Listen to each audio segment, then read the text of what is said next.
Dark clouds are hovering over the world's financial markets. Monday was not just any mundane first trading day of the week, but a potential Black Monday.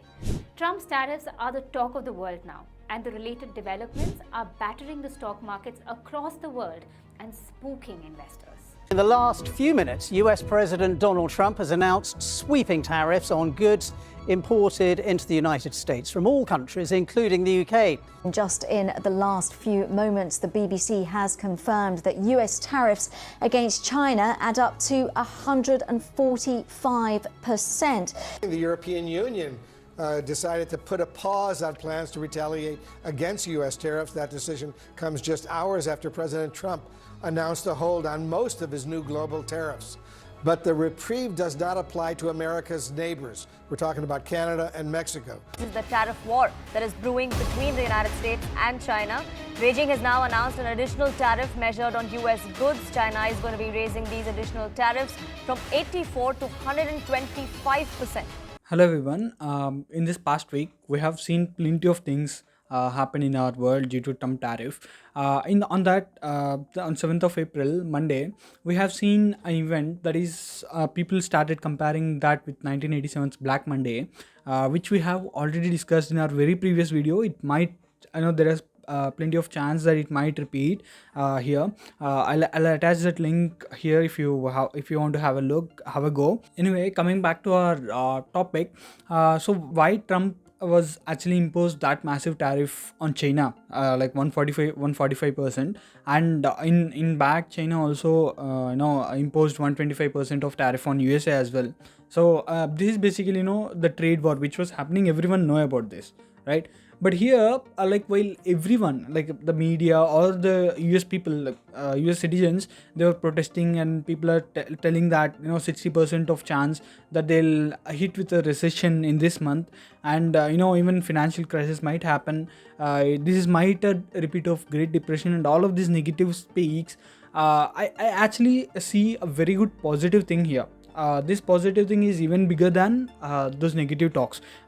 End of the day, this is my analysis. Okay, so I'm not telling this will happen. This might happen. Okay, so what happened here? This bold move of Trump, whatever happened, whatever he imposed the tariff, this bold move is actually reshaping the entire trade structure. How we'll look at that in this video. First, we'll look at the a strategy what Trump trying to make here. So there is no particular name, but people start calling that as a madman strategy. That means we can't predict the man what his next move is. Okay, until then we are guessing like he might do this. This is a kind of strategy he was following, and yeah, this strategy have a good wave in my opinion. Okay, I don't know about different media, but from my perspective, this was actually a good move for the long term. Okay, for the short term, this might affect for the US citizen, but in the long term, this might help to the entire world. Okay, so even not only for their citizen, if there is a famous word that if US sneezes, the world catch the cold. Okay, so that is one of the famous slogans, and that was actually true. But first we'll look at what are the goals that Trump trying to rectify with this tariff or trade war. While Trump was making these election campaigns, he was started. We will not fail. We will never fail. We are Americans, and the future belongs to us. The future belongs to all of you. So with hope in our souls and patriotism in our hearts, I say these words to you tonight on 100 days of devotion, hard work, and love for our great country. Together, we will make America strong again. We will make America wealthy again.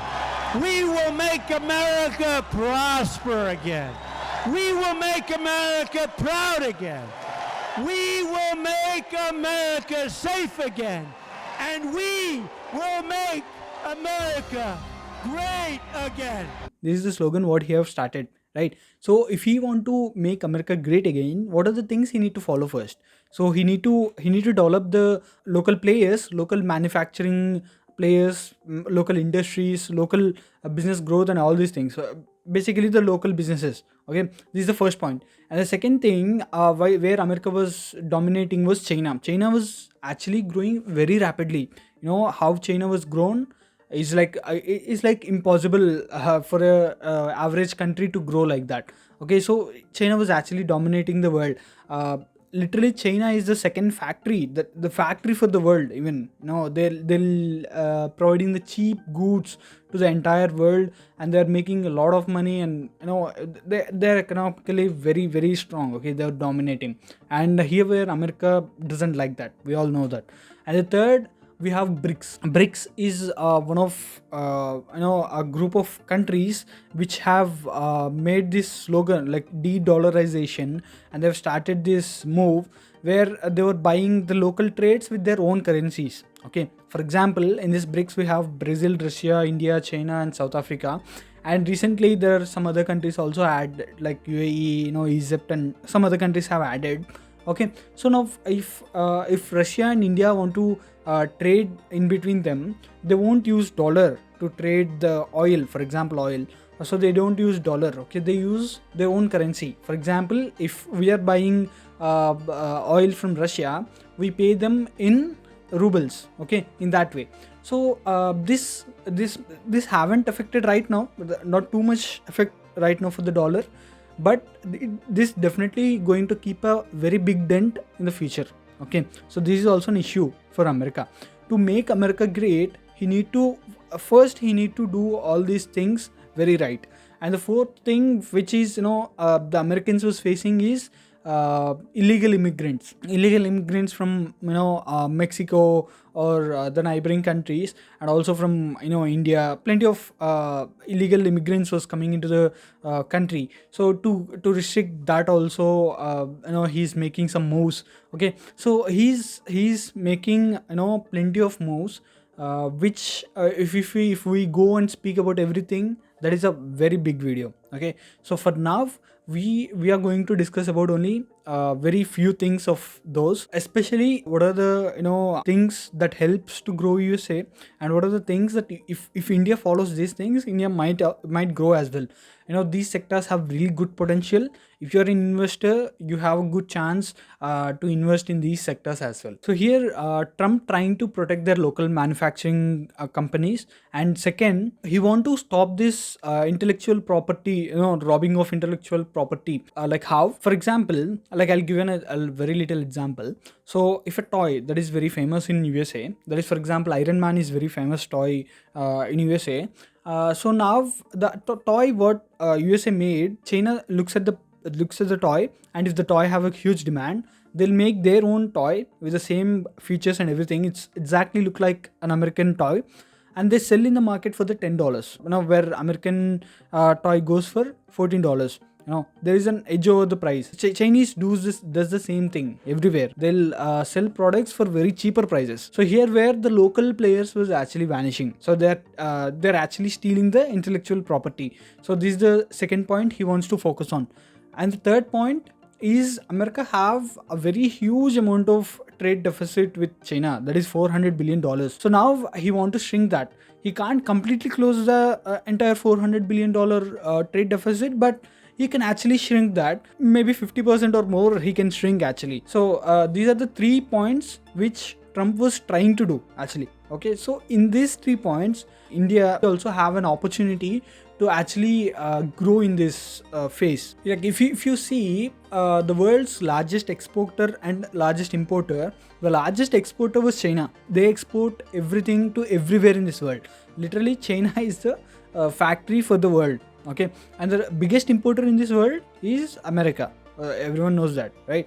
So now here, whatever China does, like whatever the China exports, like electronics, textiles, toys, machineries and things like that. So in that, nearly 70% India also can export the same. Okay, pharmaceutical, all these things. But here the problem where comes is with India. So whatever we are manufacturing, we are also dependent on China for some ingredients or from some of the products to manufacture that product. We are also dependent on China.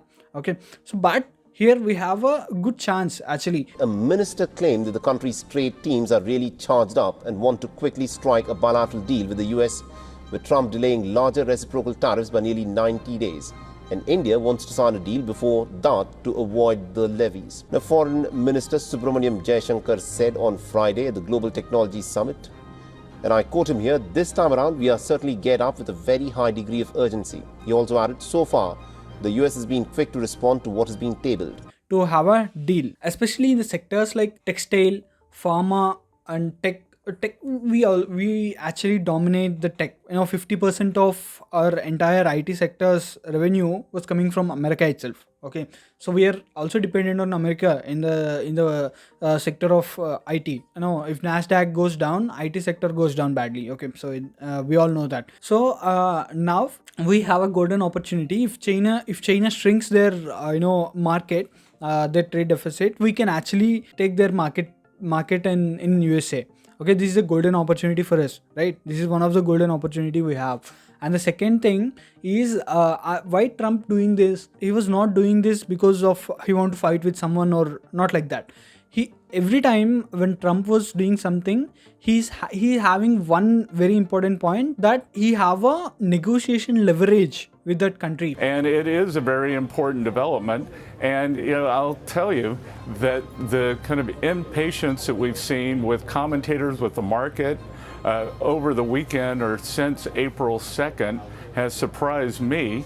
And President Trump, as you know, is better than anyone at giving himself maximum leverage. So what he's done is we outlined the tariffs on April 2nd and then gave the countries several days to think about it and come to us with your offers on how you're going to drop tariffs, how you're going to drop non-tariff barriers, how you're going to stop your currency manipulation, how you're going to stop the subsidized financing, and at a point, President Trump will be ready to negotiate.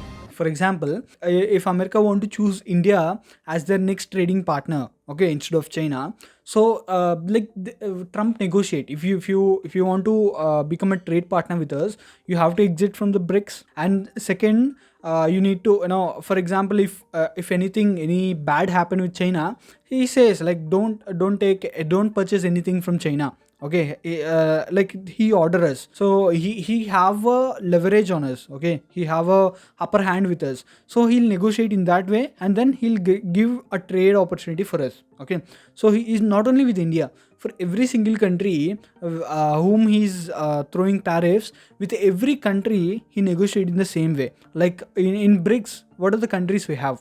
Brazil is there. No, India is there. South Africa is there, Egypt is there, UAE is there. There are plenty of the other countries is there, right? So USA imports different items from different countries actually. Like it imports a lot, right? So it make a deal in this way. Okay, so now they have to use dollar everywhere in that way.